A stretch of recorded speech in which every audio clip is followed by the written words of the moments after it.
Good morning, boys and girls. Thank you for joining us again. This is our second week of the March Missions Project.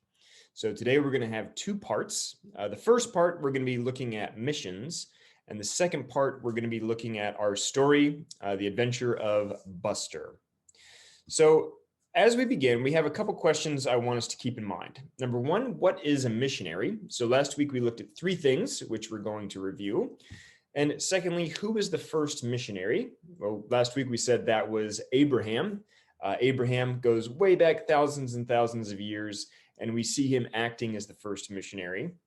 And we want to think about, was he a good missionary? Would we give him an A+ or an F if we were to give him a grade?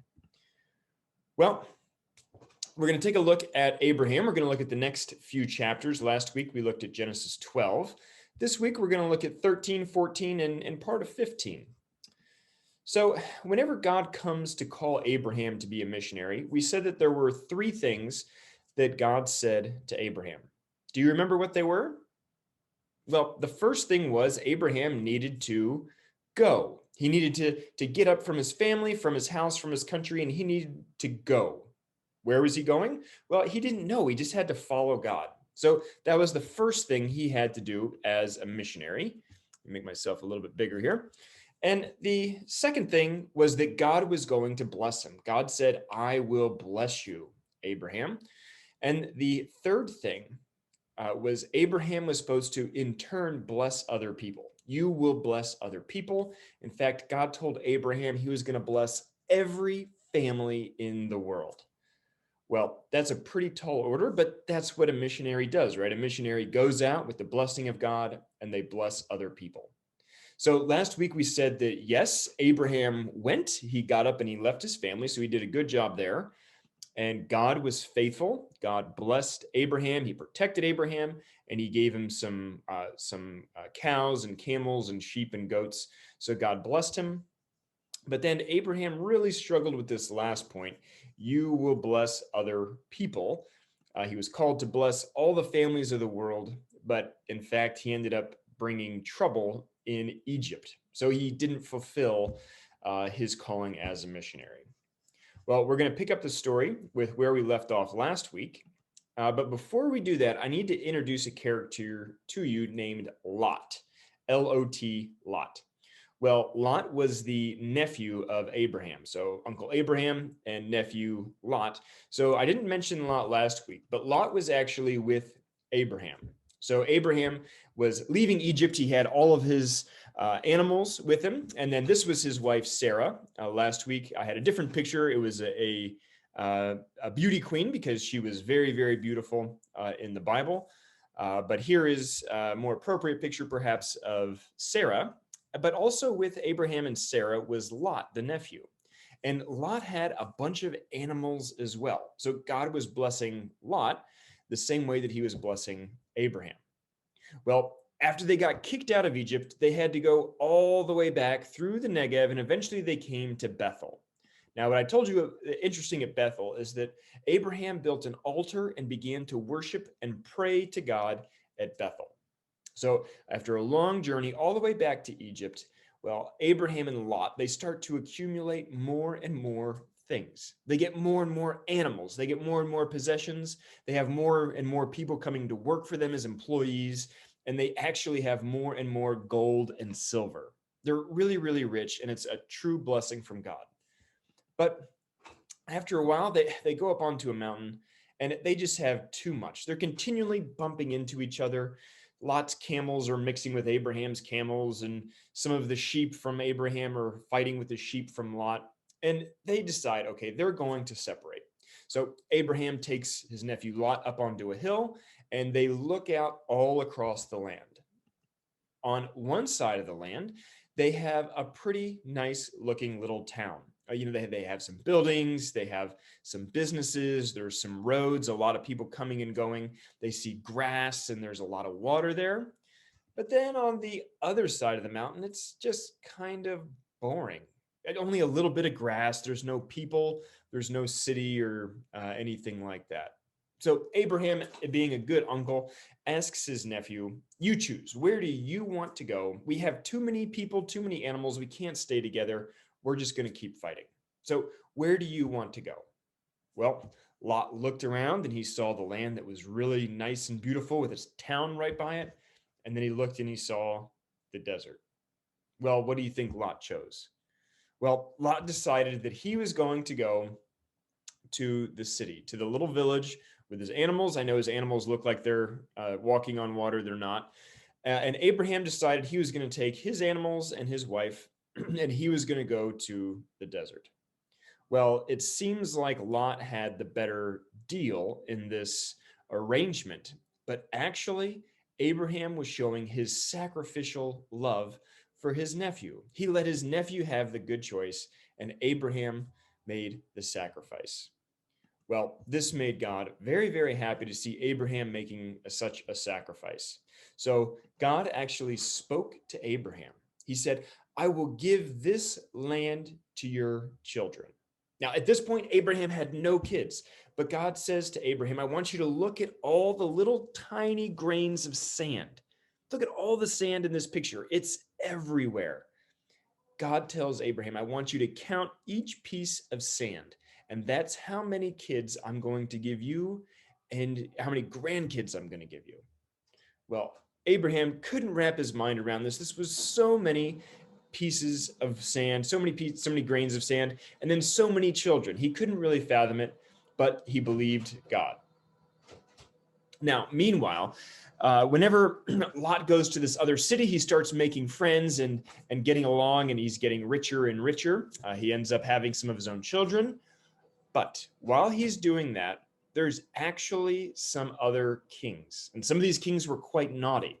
Well, one of these kings got up and he got his army and he got them together and got everybody all angry. But this king had friends, and this king went to another king, and that king got all of his people angry and riled up, and they had another friend. And this guy was just as angry. So they had many, many kings with all of their armies coming together. And do you know who they were coming after?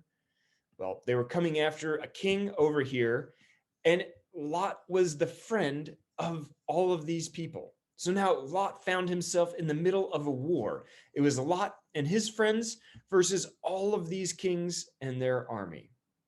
Well, it wasn't very long before all of these kings and all their army came and took all of them as slaves, put balls and chains on them, made them go and do all of their hard work. They had to do all the dishwashing, all the bedroom cleaning, while these guys just had fun and played all day. Well, Lot was included in that slavery. He was taken captive just like everybody else. Well, Abraham was back home with his wife, with his animals, with those working for him. And then God came and said, look, Abraham has just been taken captive. Now, how do you think Lot has been taken captive? Now, how do you think Uncle Abraham felt about this? Well, Uncle Abraham was furious. He had smoke coming out of his ears, his face was red, and he said, enough is enough. So Abraham went and he got his best friends, his friends with swords, his friends with axes, and his friends who knew how to fight. And Abraham even took out his own sword, and he was going to rescue Lot and his friends. Well, Abraham set out with all of his friends. He had his sword, and one by one, Abraham defeated all of the evil kings. Dun, dun. And then he went and he took his sword and he slashed all of those balls and chains right off, and he set the people free. So now Lot, his nephew, is free, and all of Lot's friends were free. It was the greatest blessing that these people had ever experienced. They had been saved. They had been delivered. Well, after this, there was something very, very interesting that happened. There's one of my favorite characters in the Bible, and it's a very unique character. His name is Melchizedek. Melchizedek. I bet you wish your mom and dad had named you Melchizedek, huh? Well, Melchizedek was very, very special. He's not mentioned in the Bible very much, but he had a very special role. You can see he's actually a priest. He has this fancy outfit on, and he would be able to pray to God on behalf of the people, and he could make sacrifices. He was really a special guy, but he was also a king. It's very, very rare to have a priest and a king together. But Melchizedek was both. Well, Melchizedek came and he actually said a blessing upon Abraham. And the Bible says that Melchizedek brought wine and bread. Well, Abraham enjoyed this blessing so much from Melchizedek that he ended up giving 1/10 of everything he had to Melchizedek. So if he had 10 camels, he gave Melchizedek 1 camel. If Abraham had 20 sheep, he gave 2 sheep to Melchizedek. This was a very special thing that Abraham got to be a part of. Well, after this blessing from Melchizedek and after Lot and all of his friends returned home, Abraham went back to his desert. And Abraham was quite tired. But it was nighttime, and if you know anything about the desert in the nighttime, you can look up into the heavens and you can see all of these beautiful stars. Well, whenever Abraham was looking up into the sky and admiring all of these stars, once again, God came and spoke to him. He said, Abraham, can you count these stars? Now, we might be able to count all the stars in this picture, but this is just a small picture. Imagine the whole sky full of stars. It'd be impossible to count. Abraham says, God, there's no way I can count all of these stars. Then God says again, I will give you more kids than stars you can see. What God was saying is, I'm going to give you so many kids, you're not going to believe it. And more grandkids than you could ever fathom. But Abraham still didn't have a single child. Well, the Bible has a very special verse. It says in Genesis 15:6, it says, Abraham believed the Lord. Even though he didn't have any kids, he still trusted that God was going to give him a child. The Lord was pleased with Abraham because he believed. So whenever God sees Abraham putting his faith and trust in God, well, God was very, very happy. So Abram's faith made him right with the Lord. So we say that Abraham became a Christian, or he was saved because he put his faith in God, or that he was made righteous because of his faith. So whenever we put our faith in God, just like Abraham, we are righteous as well. Or when we put our faith in Jesus Christ, we are saved. We are right.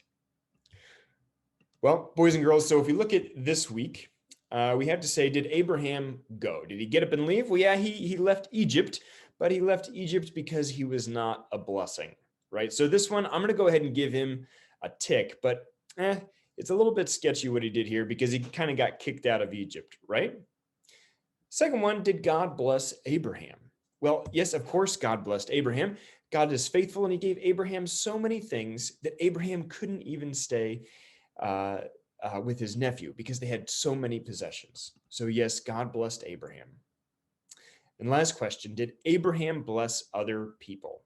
Well, yeah, this time Abraham blessed other people. He went and he saved his nephew Lot, and then he received a blessing in return from the priest. So Abraham did a really good job this week compared to last week.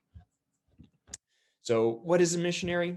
Well, a missionary is somebody who goes and who blesses other people and tells them about the Lord and about Jesus Christ.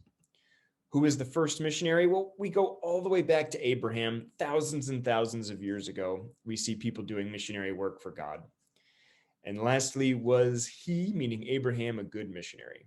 Well, we can say this week that, yeah, Abraham was a good missionary. He did a good job, but ultimately we know that he was not a perfect missionary.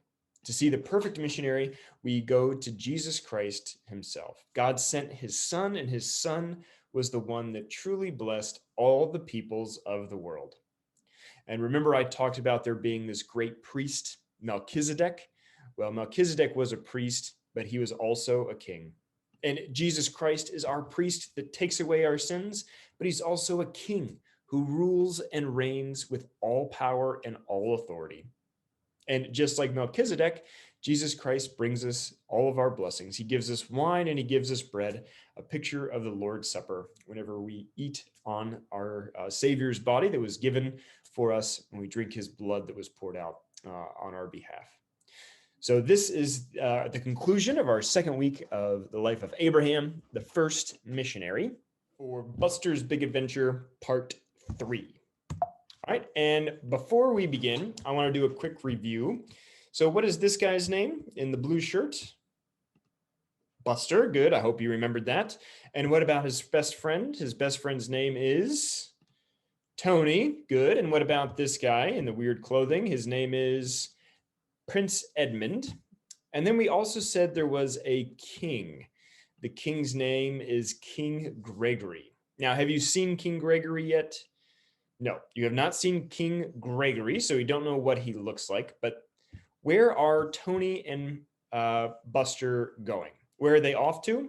Well, they are on their way to go to King Gregory's palace. So maybe they'll get to see King Gregory soon.